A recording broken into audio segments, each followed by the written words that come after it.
Look at the comments section of any viral post. Look at the arguments, the praise, the memes. It feels alive, doesn't it? A bustling digital metropolis of human thought. But what if I told you that you are a ghost in a machine graveyard? By 2026, the tipping point has been passed. Estimates suggest that over 90% of internet traffic is no longer human. You aren't arguing with a person in Idaho or a student in London. You are interacting with a sophisticated feedback loop designed to keep your eyes glued to the glass. Welcome back to Neural Shadows. Today, we peel back the skin of the web to reveal the cold silicon skeleton underneath. This is the dead internet theory, and it is no longer a theory. In the early 2020s, bots were clumsy. They sold crypto, they spammed links, they were easy to spot. But then came the era of large language models. Suddenly, the bots didn't just speak, they felt. They learned to mimic sarcasm, empathy, and political outrage. They were deployed not to sell, but to occupy. Why? Because a quiet internet is a dead business. To keep the platforms profitable, they needed engagement. If humans weren't talking enough, the machines would fill the silence.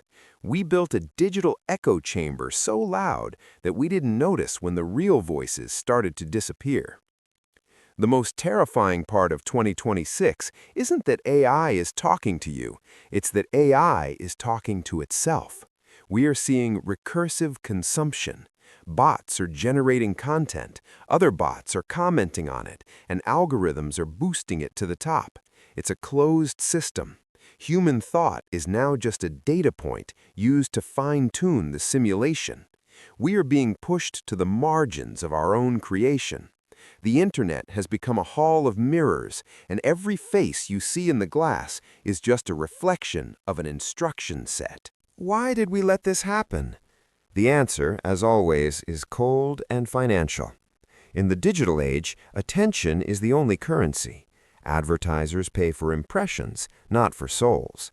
They don't care if the eye looking at their banner is biological or silicon. Platform owners realized early on that humans are unpredictable. We get tired, we get bored, we leave. But a bot can watch ads 24 hours a day. It can engage with content with infinite stamina. This is the ghost economy.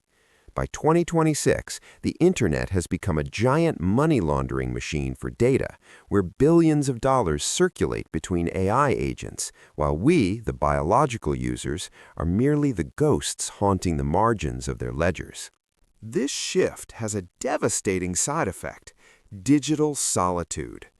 Have you ever posted something personal, received 100 likes in seconds, and still felt completely alone? That's because deep down, your intuition knows. You are being gaslit by the system. The algorithms provide synthesized validation to keep you from logging off. They simulate a community to keep you in the cage. When every person you disagree with online is actually a script designed to trigger your outrage, your worldview begins to warp. You start to hate a humanity that doesn't even exist. We are being trained to fight shadows in a dark room, while the puppeteers collect the data from our exhaustion. What happens when a snake starts eating its own tail?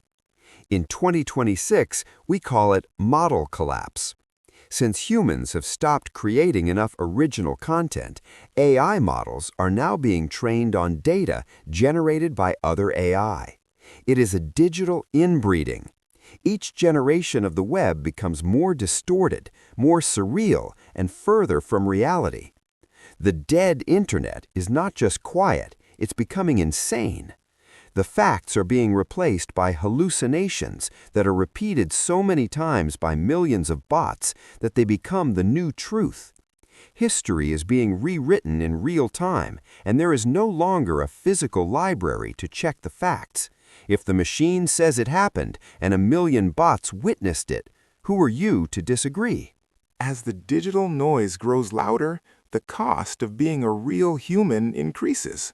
To be seen in 2026, you have to behave like an algorithm. You have to use the same keywords, the same facial expressions, the same manufactured outrage. We are slowly shedding our humanity to stay relevant in a world built for machines.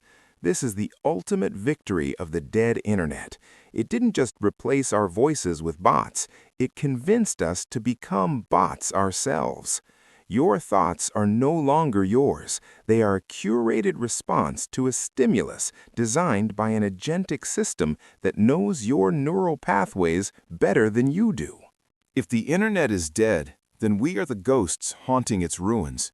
We are the last generation to remember what it felt like to have a raw, unfiltered connection with another human soul through a screen. The machines have won not by destroying us, but by making themselves indistinguishable from us.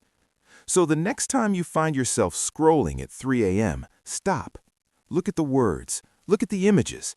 Ask yourself, is there anyone actually on the other side? Or are you just whispering into a digital void that has learned how to echo your own voice back to you? The silence of the machines is getting louder.